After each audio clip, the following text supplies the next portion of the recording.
Bonjour, aujourd'hui, dans le cadre du cours sur les vitamines et oligo-éléments, nous allons voir au chapitre 1, les vitamines sont vitales. En effet, petite par la taille, grande par leur importance, les vitamines sont essentielles au fonctionnement du corps humain. Dans une grande diversité de processus biochimiques. L'organisme ne peut les fabriquer et elles doivent être apportées par l'alimentation ou par le biais de compléments, dans les cas de carence.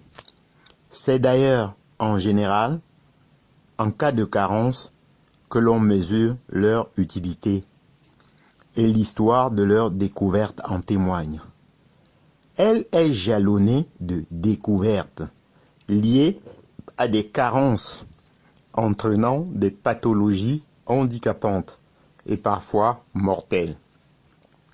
Les marins, engagés dans de longues traversées, privés de fruits et légumes, ont fait l'expérience malheureuse du scorbut, voyant leurs dents se déchausser, leurs gencives saigner, et parfois la mort les faucher. Ce sera James Lind, un médecin de la marine anglaise, en 1747, qui apportera un début de solution en expérimentant sur des marins un apport quotidien de 2 oranges et un citron. Mais ce n'est qu'en 1930 que la vitamine C fut isolée dans le citron. Depuis près d'un siècle, les vitamines ont fait l'objet de recherches approfondies et leurs propriétés aujourd'hui établies confirment l'intuition de nos ancêtres. Sans un apport régulier, notre corps dysfonctionne. Maintenant, on va voir des rôles multiples et des mécanismes différents. Des vitamines en tant que coenzymes. Certaines vitamines sont les précurseurs d'une coenzyme. Une enzyme est une protéine dotée des propriétés dites catalytiques. Elle accélère et régule la vitesse des réactions chimiques pour devenir une enzyme, une protéine.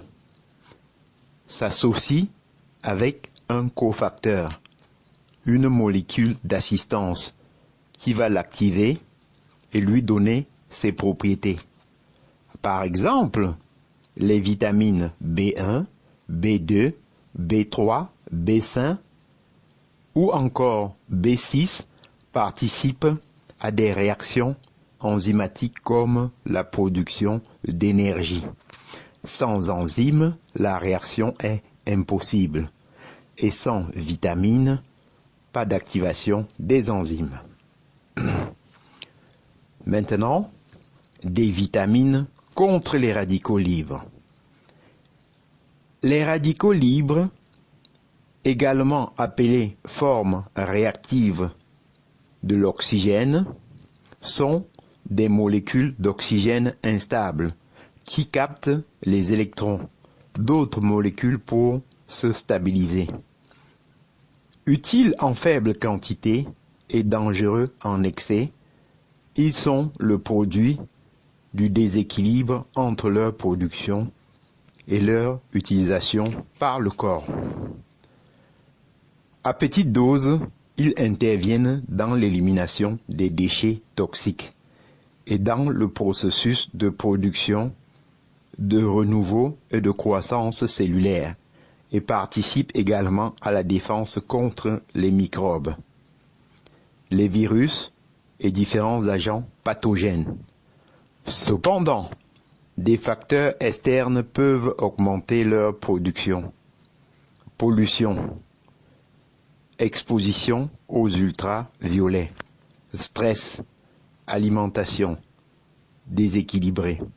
Cette surproduction de radicaux libres crée alors le stress oxydatif qui endommage des composants cellulaires tels que les protéines, les lipides ou encore l'ADN. La vitamine C stabilise leur niveau pour éviter qu'ils attaquent la cellule. Et la vitamine E les neutralise et empêche leur propagation. Des vitamines messagères. Certaines vitamines agissent en tant que messagères et transmettent des informations aux cellules pour leur permettre d'effectuer des actions au sein de l'organisme. Par exemple, la vitamine B5 participe à la fabrication et à la régularisation des neurotransmetteurs. Message entre les neurones et au fonctionnement des glandes surrénales qui synthétisent et libèrent des hormones dans la circulation sanguine. Elles jouent donc un rôle essentiel dans la formation de l'hémoglobine, de la peau et de muqueuses. Autre exemple, la vitamine D, synthétisée en partie par la peau grâce à l'exposition au soleil, subit des modifications et devient du calcitriol, une molécule nécessaire à l'absorption et à la régularisation des niveaux de calcium et de phosphore, ainsi que dans la minéralisation osseuse. Mais elle se comporte également comme une hormone, c'est-à-dire comme un messager chimique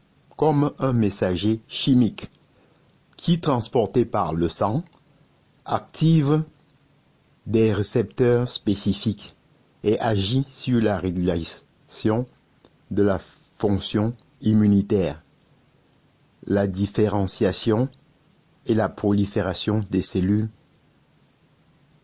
hématopoïétiques, c'est-à-dire formation des globules sanguins. On va voir maintenant que l'alimentation a la source des apports nécessaires. Grâce à leurs différentes actions dans l'organisme, les vitamines agissent sur l'ensemble des mécanismes du corps.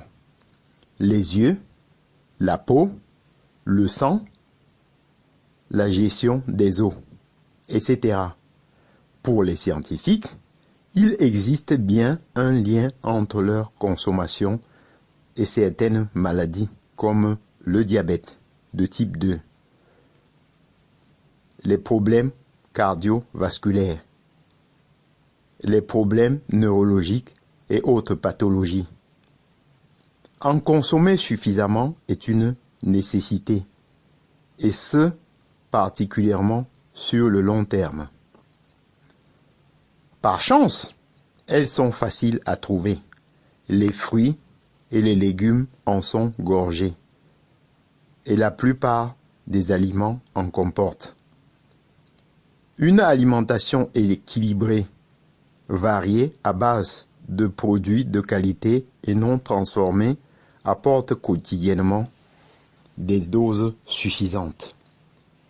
Il existe cependant des situations qui augmentent les besoins en vitamines et pour lesquelles un support sous la forme de suppléments peut être envisagé. Grossesse, régime végétarien, alcoolisme, chirurgie bariatrique. J'en ai donc terminé et je vous en remercie. Prochainement, nous verrons quelle vitamine pour quelle action. Je vous en remercie.